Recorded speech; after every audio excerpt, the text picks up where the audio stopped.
Good morning, everyone. I'm Rick Walls, Executive Director of the Reds Hall of Fame Museum.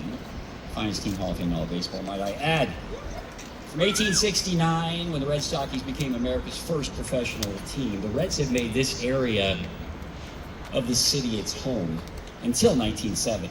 So where we stand today on this important ground, Crosley Field served as home of the Reds from 1912 to 1970 and hosted 2 All-Star games and 4 World Series, solidified the grand Cincinnati opening day tradition, and fielded some of the most memorable teams in club history, as well as strengthened its position as an integral part of the civic and cultural fabric of greater Cincinnati. And 89 years ago today, the Reds, with the help of General Electric and their Novolux lighting technology, introduced night baseball, which led to dramatic increases in attendance for Cincinnati and later throughout Major League Baseball. Gone but not forgotten, MLB Unmarked Graves Project was formed in 2021 by David Shannon and Thomas Booker, who are both with us today. Right here. Thank you for this. Thank you for being here. And you'll get your day here in a minute when we unveil this plaque. They had a simple goal when they started this program, and it was to locate gravesites of former Reds players who didn't have a marked burial site. They wanted to provide a marker, and they've done a couple of projects. This becomes their 3rd overall project.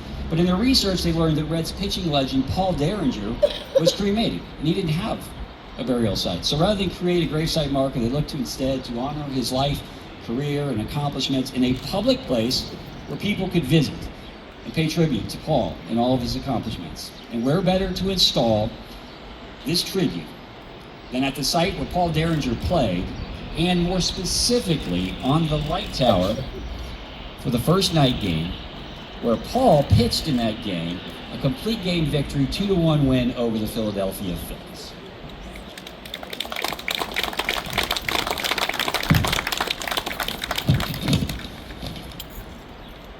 Derringer ranks high on many of the all-time lists for the Cincinnati Reds. He's one of the great pitchers in Reds history. In 1935, the year of the first night game, he won 22 games, earning the first of 6 career All-Star selections.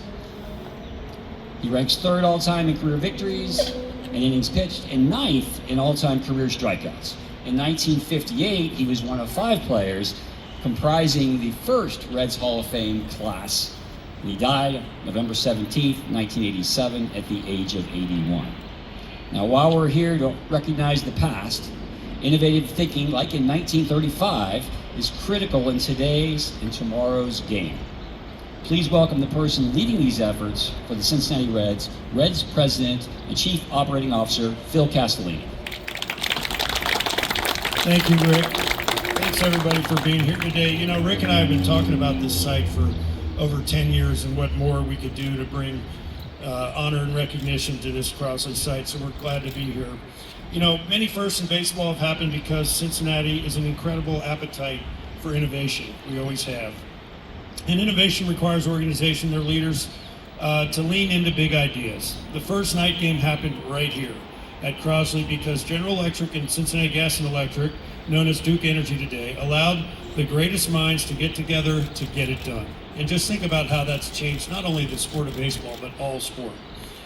Together they launched stadium lighting that forever changed the game of baseball, making it accessible for fans to see games in the evening after the workday. And what's remarkable about it is that President Roosevelt, all the way from Washington, D.C., flipped the switch to bring the lights to life. Just imagine how FDR's involvement elevated the nation's attention to Cincinnati. And that was really the goal back then, was to get more attention to one of the, at the time, still top 10 cities in the country, but still in the Midwest, trying to bring attention to what an amazing city we had. So how did this happen? A member of the Reds Board of Directors at the time was Charles Sawyer, a native Cincinnatian and lifelong civic leader who had a relationship with Roosevelt. Sawyer invited FDR to be the first to turn on the lights, making that connection on the behalf of Cincinnati. And speaking of Cincinnati connections, I grew up with some Sawyer relatives in Glendale, Ohio. And I also, my first job out of college was running a freezer warehouse only a quarter mile. So I've spent about 20 years in Queensgate in business myself. So it's amazing what an amazing city we have and how much connective tissue there is. There's such a timeless example of how Cincinnati leaders, businesses, and institutions like the Reds work together to keep this city vibrant, and especially organizations like the City Gospel Mission. And the Reds are extremely proud that the former Crosley site is now the home of the City Gospel Mission, who are doing their part to keep people the priority in all that we do. Just like our fans, City Gospel Mission makes the city of Cincinnati and their people the priority. So thanks for all the work that you do. Thanks for everybody being here today, and thank you all for your initiative to honor Mr. Derringer. Thank you, Phil. As the institution responsible for Reds and baseball history in Cincinnati, our museum supports organizations who share our mission of celebrating Reds history and its impact on the region. When gone but not forgotten connected with us with this project, we reached out to GE and City Gospel Mission, and they quickly said, we want to be part of this. It's community partners like that that make these things true and special. With us today from GE Lighting, a Savant company, is Ben Sable, Senior VP, Marketing and Communications. Ben? Thank you. I don't know how this happened, but Phil's team got a hold of my talking points and shared it with him. But in all seriousness, thank you for having us here today. GE and specifically GE Lighting has been pushing the boundaries of innovation for more than a century. And our history has been marked by several significant moments, such as the invention of the light bulb, the invention of the first LED light bulb technology, the invention of the first voice-controlled smart lamp, and certainly lighting the first Major League Baseball game stands up tall as one of the most, one of our proudest moments and one of our most significant moments that we've had in the history of our company.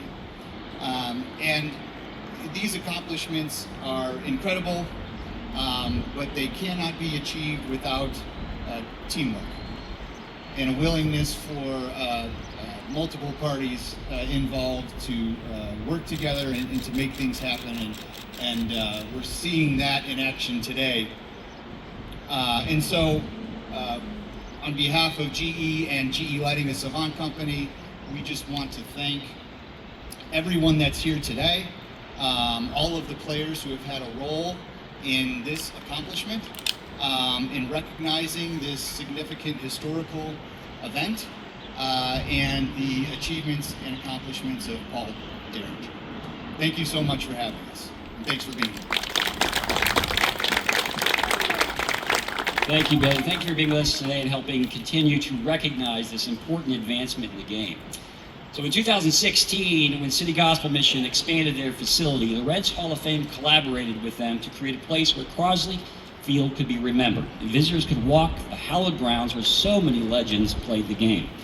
One of those legends is here with us today, and I'd like to thank Tommy Helms, Gold Glove winner and Reds Hall of Famer, Tommy Helms, for being here today. Tommy, thank you. The joint effort with City Gospel Mission resulted in self-guided tour brochures being available in their lobby, foul lines running from home plate through City Gospel Mission's 2 buildings, base markers, a replica left field foul pole, a 105-foot by 20-foot mural that Tommy helped paint, by the way, and a light standard replicating the original lights used at Crosley Field, which serves as the focal point for today.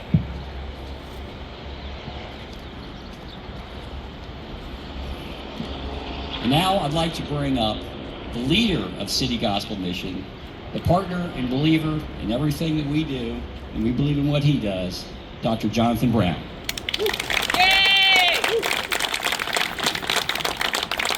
Well, first of all, we want to thank the Cincinnati Reds and the Reds Hall of Fame for including us as a partner in such an important part of the city's and team history. The preservation, the memory of Crosley Field, and the players who made this place special. And we want to thank you for including us on this important occasion, the preservation and the memory of one of Reds fans' heroes, Paul Derringer, And this plaque honoring him will stand forever as a remembrance of the pitcher's legacy. Now, City Gospel Mission might not be as old as the Reds franchise, but we've been around a pretty long time. This year, we are celebrating our 100 years of existence.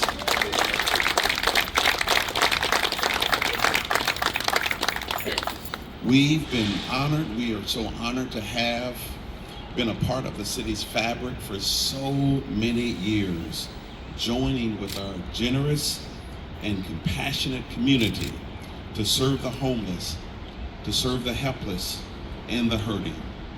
We at City Gospel Mission now serve 10,000 people a year through our 4 engagement areas. Food and shelter, which is right over there, our transformational recovery, our jobs, and our under-resourced youth. And we could not do this work without your generosity, your ongoing support, and most importantly, your prayers. We've been blessed with so many amazing supporters like the Reds Hall of Fame. It's just an honor to be able to stand on hallowed ground. And for all of you, as I close, you too can partner with us to make a difference in the lives of others. And I invite all of you to go to citygospelmission.org to do several things, to volunteer and to donate. And we invite each of you to come down and to take a tour of our facility. There's a self-led tour of Crosley Field historic site. So stop in, say hello, come down, learn more about us. We want to partner with each of you. Thank you so much, and God bless you. Thank you, Dr. Brown, and congratulations on the 100 years. We're looking forward to seeing you at the ballpark for that first pitch coming up. He's already warming up. He's been practicing. Special recognitions such as this are very important to the families as well. Paul's daughter Helen and son Tom couldn't be here today, but they did send their appreciation and gratitude to everyone involved and those who donated to the Gone But Not Forgotten project. And there were many. Lots of small donations led up to be able to pay for these sorts of projects. I also see Tom Wallace and Brent Tolke here from GE. They helped a lot with us. Thank you very much. Carmen Pastore over here. Hi, Carmen. Deb Silverman as well. Hi, Deb. Thank you all for being part of this. I think it's just a good example of what projects like this do for the community. We're just so proud to be part of it. So at this time, I'd like to bring up the originators of this project, Gone But Not Forgotten, MLB Unmarked Graves. We're going to bring up David Shannon and Thomas Booker, and they are going to unveil the plaque. So David, would you and Thomas please do the honors?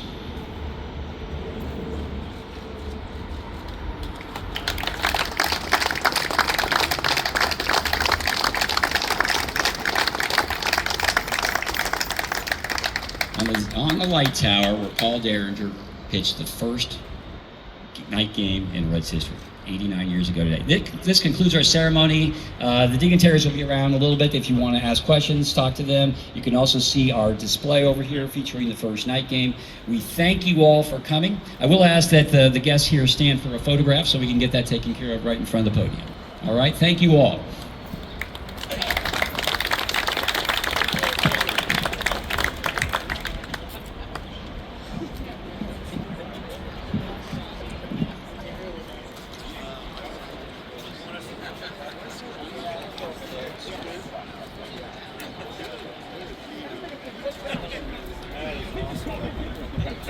How far do you want me to move? Just kind of gather and then go. Do you have enough room?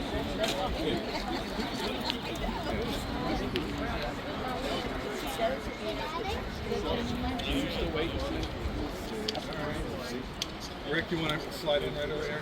Bounce. Yeah. Got it?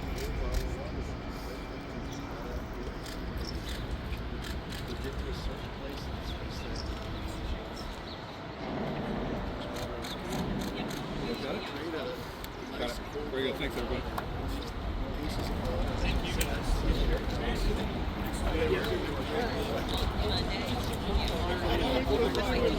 It's cool. You're gonna cover those on the